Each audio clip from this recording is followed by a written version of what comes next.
नमस्कार बंधुरा रत्ना बेंगली कुकिंग चैनेले आपनादेर स्वागत। आज आमी रान्ना करे देखाच्छि सुजी बा चालेर गुঁড়ো छाड़ाई खूब नरम तुलतुले दूध पुली रेसिपि। देखुन आमी रेसिपिटा किभाबे बानाई।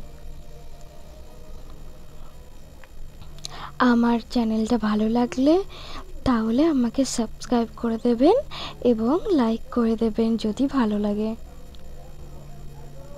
আমি এবার আমার রান্নাটা শুরু করছি বেশি না কথা বলে। দেখুন আমি ময়দাটা এবারে খুব ভালোভাবে মেখে নেব। এর মধ্যে আমি নুন দিয়ে দিচ্ছি, নুনটা স্বাদ অনুযায়ী দিয়ে দেবেন।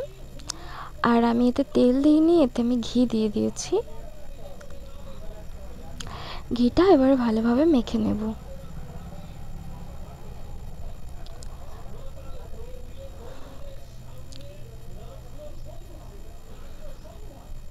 দেখুন আমি খুব ভালোভাবে মেখে নিচ্ছি ওটা। এবার অল্প অল্প করে আমি জল দিয়ে মেখে নেব। আমি গরম জল ব্যবহার করিনি, আমি ঠান্ডা জল দিয়েই এটাকে খুব ভালোভাবে মেখে নিচ্ছি।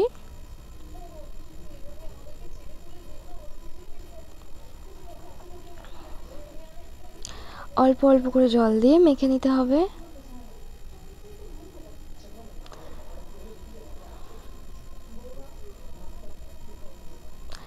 দেখুন আমার মাখানো হয়ে গেছে।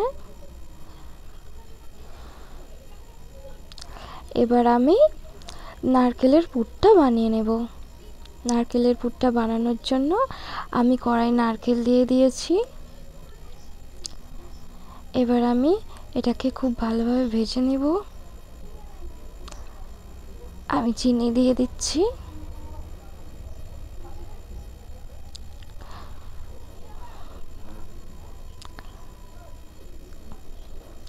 এটাকে নেড়ে যেতে হবে যতক্ষণ না হয়, না হলে পুড়ে যেতে পারে। আমি ভালোভাবে নারকেলটা পুরটা বানিয়ে নিচ্ছি। এলাচ দিয়ে দিয়েছি 4টে, আপনারা চাইলে এলাচের গুঁড়োও দিতে পারেন।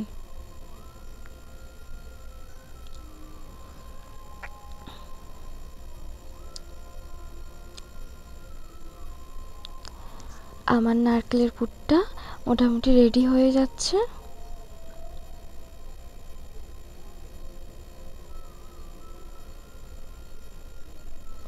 দেখুন আমার নারকেলের পুরটা বানানো হয়ে গেছে। ঠিক এরকম অবস্থায় আমি নামিয়ে নেব। এবারে আমি ময়দাটাকে ছোট ছোট গোল করে নেব। আমার গোলগুলো হয়ে গেছে।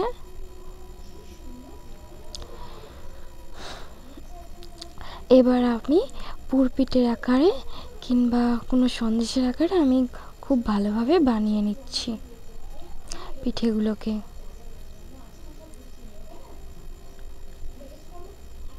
আপনারা যেরকম ডিজাইনের করতে চান সেরকম ডিজাইনের করে নেবেন।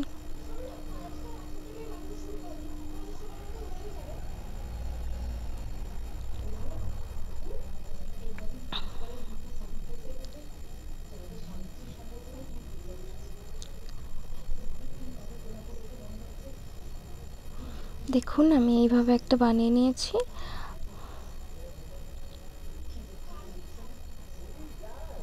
আর একটাও বানিয়ে দেখাচ্ছি।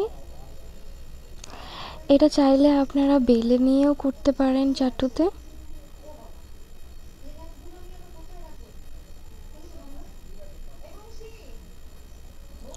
এইভাবে মুড়ে নিলে তাহলে আর ভেঙে যাওয়ার ভয় থাকবে না। এবার দেখুন আমি সন্দেশের মতো করে বানিয়ে নিচ্ছি।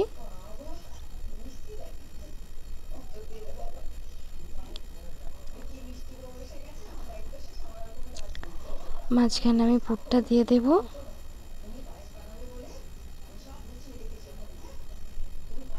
এবার এটাকে আমি মুড়ে নেব।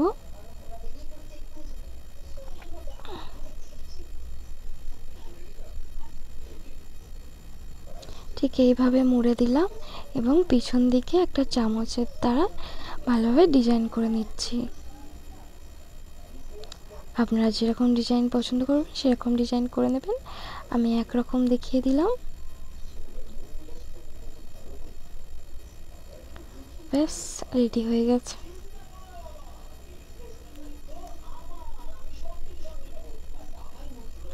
হয়ে গেছে আমার পিঠেগুলো বানানো, দেখুন। এবার আমি কড়াটাকে গরম করে নিয়েছি একটু। কড়াটা মোটামুটি গরম হয়ে গেছে। আমি এর মধ্যে 1 লিটার মতো দুধ দিয়ে দিচ্ছি।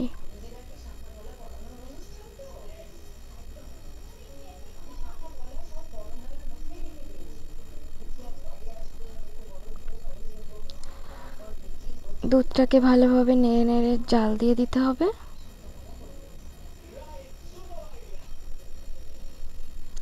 দুধটা খুব ভালোভাবে গরম হয়ে গেলে এর মধ্যে আমি চিনি দেব।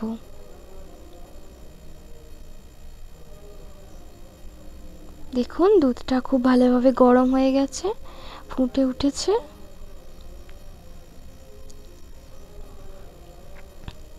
এর মধ্যে আমি 1 বাটি চিনি দিয়ে দিয়েছি। চিনিটা আপনারা নিজের স্বাদ অনুযায়ী দিয়ে দেবেন।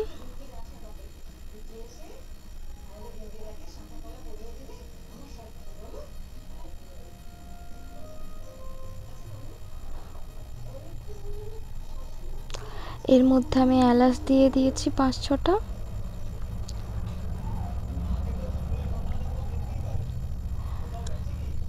চিনিটা মোটামুটি ভালোভাবে গলে আসলে আমি এবারে পিঠেগুলো দিয়ে দেব।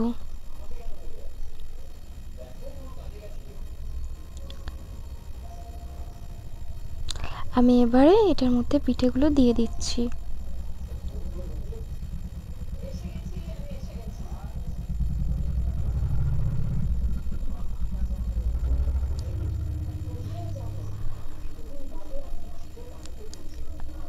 এটাকে 10 মিনিটের মতো ফুটিয়ে আমি নামিয়ে নিয়েছি।